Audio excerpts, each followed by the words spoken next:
Hello everyone, আসসালামু আলাইকুম। আজকে আমরা আলোচনা করব আইএলটিএস স্পিকিং নিয়ে। আইএলটিএস স্পিকিংয়ে কিভাবে আপনি পরিবর্তন বা চেঞ্জকে ডেসক্রাইব করবেন।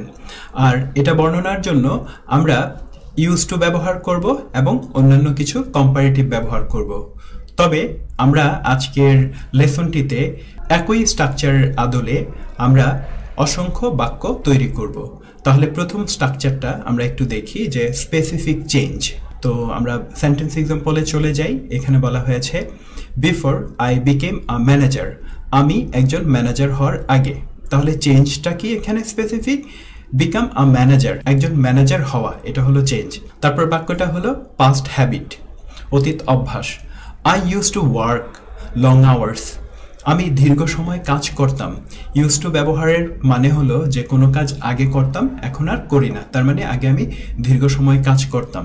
তাহলে একটা আইডিয়া হলো যে ওয়ার্ক লং আওয়ার্স, দীর্ঘ সময় কাজ করতাম। অ্যান্ড দিয়ে আরও একটি আইডিয়া যুক্ত করেছে, অ্যান্ড হ্যান্ডেল মাল্টিপল প্রজেক্টস, এবং একাধিক প্রকল্প পরিচালনা করতাম। তাহলে আমি দুটো কাজ করতাম। তো এই একইভাবে আরও একটা স্পেসিফিক চেঞ্জ এখানে টেকনোলজি এবং গ্যাজেট নিয়ে বা এই রিলেভেন্ট টপিক নিয়ে আমরা দিয়েছি। এখানে বলা হয়েছে before smartphone became popular, smartphone জনপ্রিয় হওয়ার আগে। তাহলে এই যে বিকাম পপুলার, এটা হলো specific change. People use to use landline telephone, মানুষ ল্যান্ডলাইন টেলিফোন ব্যবহার করত।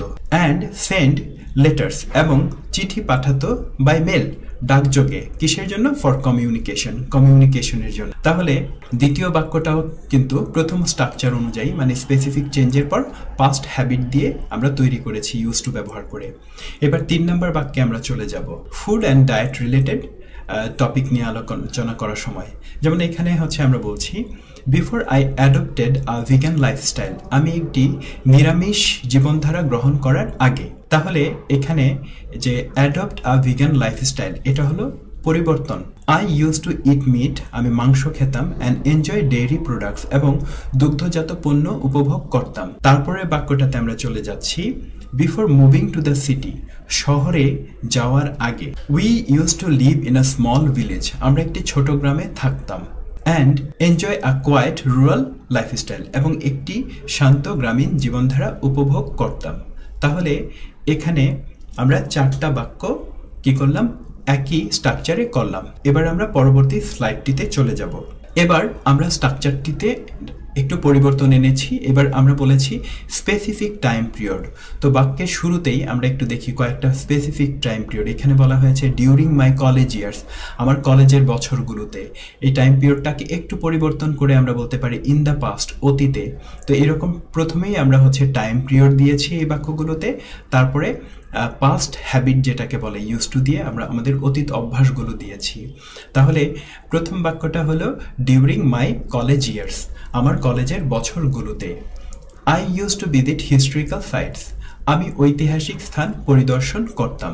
And learn about different cultures, এবং বিভিন্ন সংস্কৃতি সম্পর্কে জানতাম। তারপর আমরা আবার স্পেসিফিক টাইম পিরিয়ড বলে দিচ্ছি। ইন দ্য পাস্ট, অতীতে, families use to have dinner together every night, পরিবারগুলো প্রতি রাতে একসাথে রাতের খাবার খেত।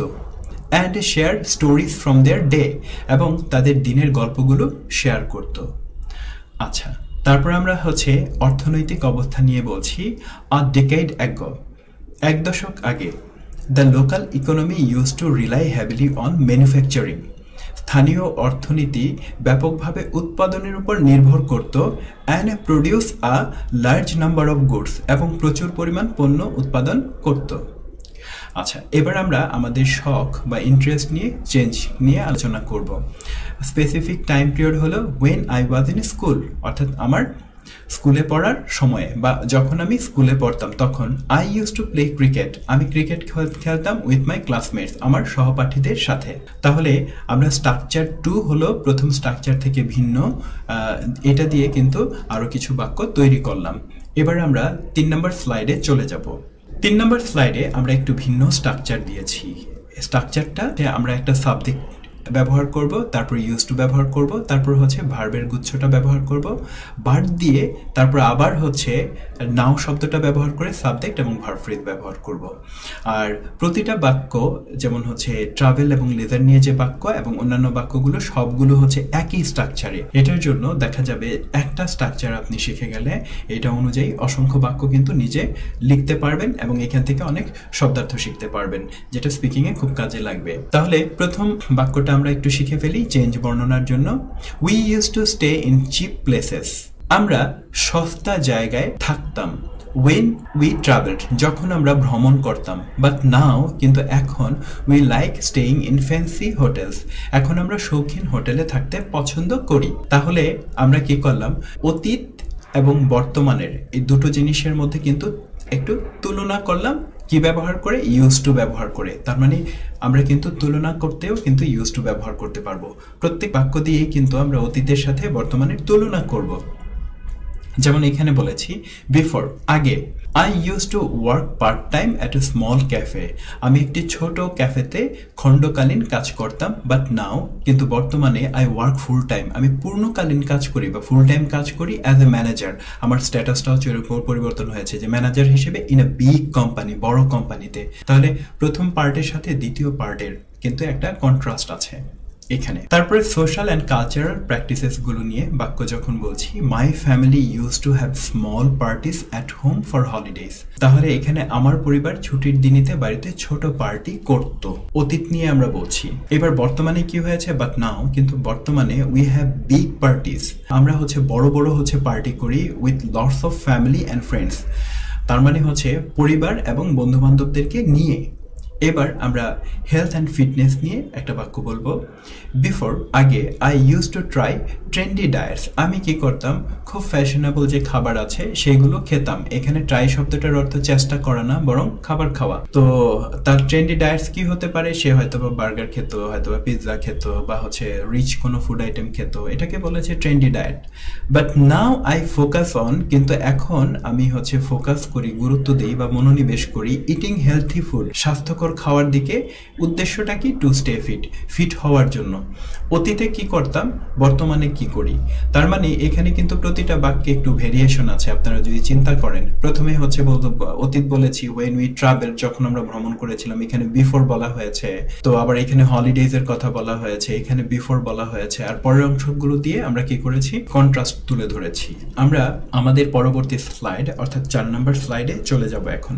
এখানে আমরা হচ্ছে কি করব, কিছু কম্পারিজন বা কম্পারেটিভস ব্যবহার করব, বিশেষ করে অতীতের সাথে বর্তমানের কম্পারিজন করব, কিন্তু এবার ইন দ্য পাস্টের সাথে বাট, এইটার সহযোগে আমরা কি করব, কম্পারিজনগুলো আপনাদেরকে দেখাবো। এবং অতীত এবং বর্তমান এই দুইটাকে কম্পেয়ার করে চেঞ্জ বলার অ্যাবিলিটি ডেফিনেটলি আপনার ক্ষেত্রে অনেক বেশি ভ্যালু অ্যাড করবে, আপনার স্পিকিং এর ক্ষেত্রে অনেক বেশি ভ্যালু অ্যাড করবে। তো আমরা বাক্যটা একটু দেখি। এখানে বলেছি, ইন দ্য পাস্ট, অতীতে, people relied on letters and landlines, অতীতে লোকেরা চিঠি এবং ল্যান্ডলাইনের উপর নির্ভর করত। আচ্ছা, তারপর হচ্ছে বাট নাও, কিন্তু এখন, we use emails and smartphone, আমরা এখন ইমেল এবং স্মার্টফোন ব্যবহার করি। কিসের জন্য, ফর কমিউনিকেশনের জন্য। আমরা ইচ্ছা করলে আর একটু দিতে পারতাম। তো দুটো জিনিসের অতীত এবং বর্তমানের তুলনা হলো ইন দ্য পাস্ট এবং এটার সাথে বাট নাও এটা ব্যবহার করে। আমরা একই আদলে আরো বাক্য প্র্যাকটিস করব। এডুকেশন এবং শিক্ষার প্রসঙ্গে আমরা কি বলতে পারি, আমরা বলতে পারি ইন দ্য পাস্ট, অতীতে, student use to rely on library books, অতীতে শিক্ষার্থীরা লাইব্রেরি বইয়ের উপর নির্ভর করত। বাট নাও, কিন্তু এখন, দে ইউজ অনলাইন রিসোর্সেস, তারা অনলাইনের যে রিসোর্স আছে সেইগুলো ব্যবহার করে, অ্যান্ড ইবুকস, এবং ইবুকস ব্যবহার করে। নেক্সট টপিক হলো health and fitness.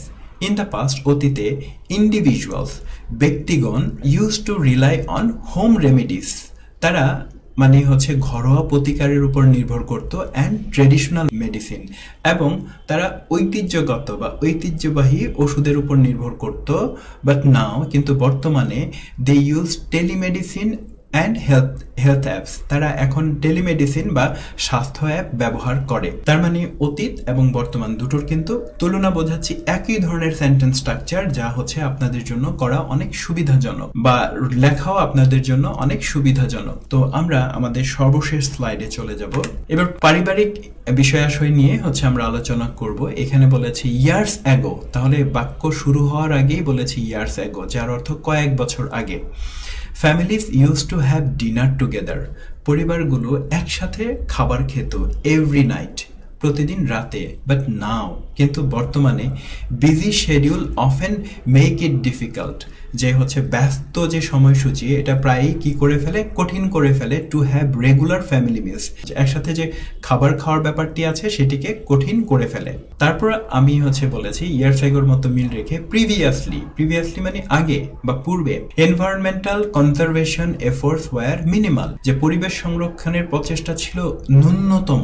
But now, কিন্তু বর্তমানে there's a growing awareness of climate change and sustainability practices, এখন জলবায়ুর পরিবর্তন এবং টেকসইতা অনুশীলন সম্পর্কে ক্রমবর্ধমান সচেতনতা দেখা যায় বা রয়েছে, এটা আমরা হচ্ছে বলতে পারি। তো শপিং হ্যাবিটস নিয়ে আমরা কি বলতে পারি, ডিকেডস অ্যাগো মানে হচ্ছে কয়েক দশক আগে, shoppers use to visit physical stores, ক্রেতারা পণ্য কেনার জন্য সরাসরি মানে হচ্ছে দোকানে যেতেন, মানে হচ্ছে টু বাই গুডস কেনার জন্য। বাট নাও, কিন্তু বর্তমানে দে ইনক্রিজিংলি শপ অনলাইন, তারা ক্রমবর্ধমানভাবে অনলাইন থেকে কি করে কেনাকাটা করে, ইউজিং ওয়েবসাইট ব্যবহার করে অ্যান্ড অ্যাপস ব্যবহার করে। তো আমরা এখানে কিন্তু অনেকগুলো সুন্দর বা ইউজফুল ল্যাঙ্গুয়েজ শিখতে পেরেছি। তো অতীত শুরু করার জন্য কয়েক বছর আগের জন্য আমরা বলেছি ইয়ার্স অ্যাগো, আর তারপর হচ্ছে পূর্বে মানে অতীতে এটা বলার জন্য বলেছি প্রিভিয়াসলি, কয়েক দশক আগে এটা বলার জন্য বলেছি ডিকেড অ্যাগো। তাহলে অতীত বলার জন্য কিন্তু শুধু ইন দ্য পাস্ট বলি নাই, আমরা কিন্তু বৈচিত্র্য এনেছি প্রথম অংশে। দ্বিতীয় অংশে আমরা বাট নাও দিয়ে কি করেছি, কথাগুলো কন্টিনিউ করেছি। তো আমরা আজকের লেসনটাতে কিন্তু চেঞ্জকে বর্ণনা করার জন্য ইউজ টু এবং কম্পেয়ার, অতীত এবং বর্তমানের সাথে কিভাবে কম্পেয়ার করার যে যায়, এই জিনিসটা আপনাদেরকে শিখিয়েছি, যা নানা টপিকে আপনি ব্যবহার করতে পারবেন। তো আপনারা অবশ্যই আপনাদের স্পিকিং হ্যাবিটকে ভালো করার জন্য আজকের লেসনটি খুব মনোযোগ দিয়ে পড়বেন, নোট নেবেন এবং এটাকে কনভারসেশনে ব্যবহার করার চেষ্টা করবেন। সো আই স্পিকিং নিয়ে সবার জন্য অনেক শুভেচ্ছা। টেস্ট প্রিপারেশন সেন্টারে কিন্তু আমরা আরও বিস্তারিত পড়াই এবং লেখানোর যে ব্যাপারগুলো আছে এগুলো হচ্ছে অবশ্যই করে থাকি। তো সবার ক্যারিয়ারের জন্য অনেক শুভকামনা, সবাই অনেক ভালো থাকবেন।